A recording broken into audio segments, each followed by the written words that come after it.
Welcome to the IDD System Redesign Coalition webinar, where we will introduce ourselves and talk about our first year of our grant and what we plan on doing. My name is Doug McDonald. I am the project manager for the IDD System Redesign Coalition grant. With us today, presenting about what the coalition will be doing, is Samantha Alloway from the ARC of Illinois, Mike Bibo from the Center of Development and Disabilities Advocacy and Community Supports, Kathy Carmody from the Institute on Public Policy for People with Disabilities, Caitlin Crabb from the University of Illinois Chicago Institute on Disability and Human Development, and Josh Evans from the Illinois Association of Rehab Facilities. A couple of quick things for folks to know. There will be time for questions at the end of the session. So probably it'll be limited time. If any questions don't get answered, then what I will do is take the questions that have been submitted and share them with our panelists so that they can respond, and then we'll get back to you with an answer. The slide deck from this presentation will be emailed to all participants that signed up. When our website is available, which should be in the very near future, there will also be a recording of this webinar available on the website. So what we're going to do is I'm going to briefly provide a history of the coalition, what got us to where we are today. I'm going to cover things very briefly so that the people that are really doing the work and are putting things together will be able to talk in more detail about their projects and what we can look forward to in the coming months. So I will share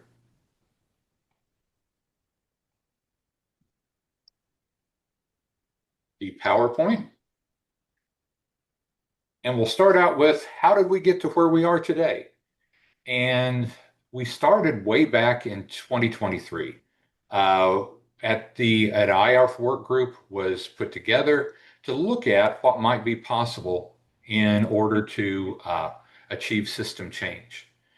In August of 2023, the work group organized a keynote presentation with the key stakeholders in the IDD system to discuss about possibilities. In addition, we did an attendee survey, which we'll be talking about in a moment, to explore different options of what people's thoughts were with IDD services. We asked two specific questions. One was, if you had a magic wand, what would you change today in the IDD system? And the other one was, what is your vision for the IDD system? So in 2024, we took those survey results and we did a lot of data analysis to try to figure out, what people were saying. We had about 75 responses initially just from those two surveys, from mostly providers and advocates who had been at the IARF conference. We organized those, we looked at the results, and then we presented our preliminary findings at the IARF conference in 2024. Based upon our work and what we put together, we began working on building this coalition that we've got today. And we were fortunate enough to get a grant from the Coleman Foundation to actually move forward with a lot of our plans, which is an amazing thing. And the Coleman Foundation has allowed us so many opportunities by funding our efforts. And so where we're at today is we're rolling out our tasks. We're preparing to do a lot of really, really great work, and that's very exciting. To give folks an idea of where we started out at, the survey results from the conference way back in 2023, asking people what their vision was for an IDD system. And their vision was for there to be a vision for people with IDD so that they could live their own independent lives and drive their decisions and drive their lives the way they wanted to have a role for communities in ensuring empathy, strong supports, and inclusivity, for the financial structures to be streamlined, continuous, and flexible, Looking at services. People said that the vision should include services being flexible, collaborative, and holistic so that we're moving people forward in the right way. And then the vision also included changing the system structure so that there's a single accessible entry point for self-directed decision making throughout the life of a person that's receiving services. In terms of the magic wand question, uh, what people said if they had a magic wand, what would they change today? Part of that was changing rules to make things easier, simplify forms and procedures, changing mindsets so that there's a shift from the caretaker model of supports to a person-centered choice model of support.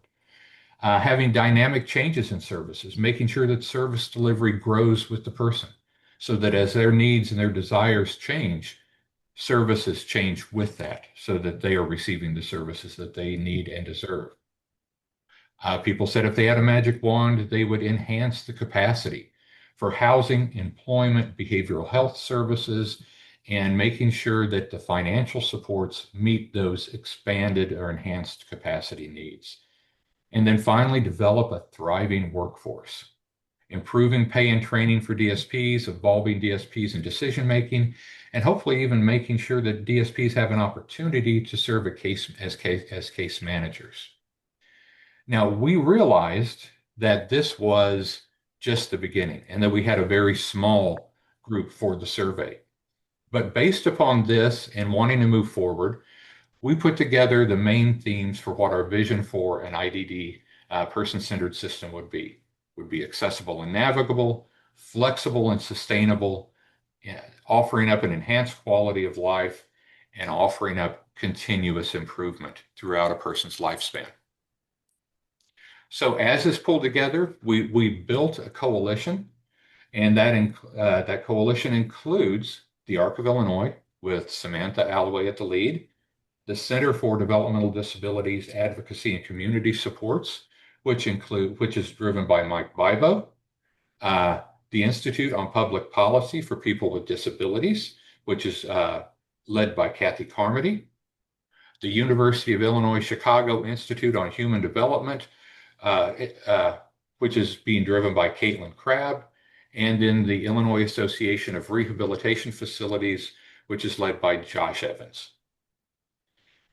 And our initial blueprint for system redesign, and I say initial because a lot of what we're going to do the first year is gathering information, is talking to the people involved, talking to individuals served, talking to advocates, talking to family members, talking to providers, so that we've got a broader base for where we want to take things. So a lot of what you hear about with the first year is going to be finding out more. This is just our preliminary findings and what's kind of guiding us at this point.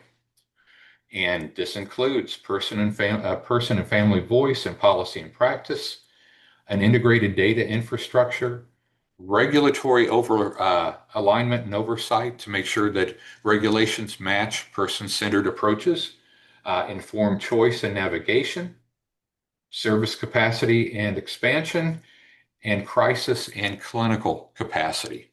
So very, very briefly, that's where we're starting out at. But now we get to hear from our members, from the coalition members, about what we're actually going to be doing. And it's really exciting. I'm really excited to be able to share this with folks.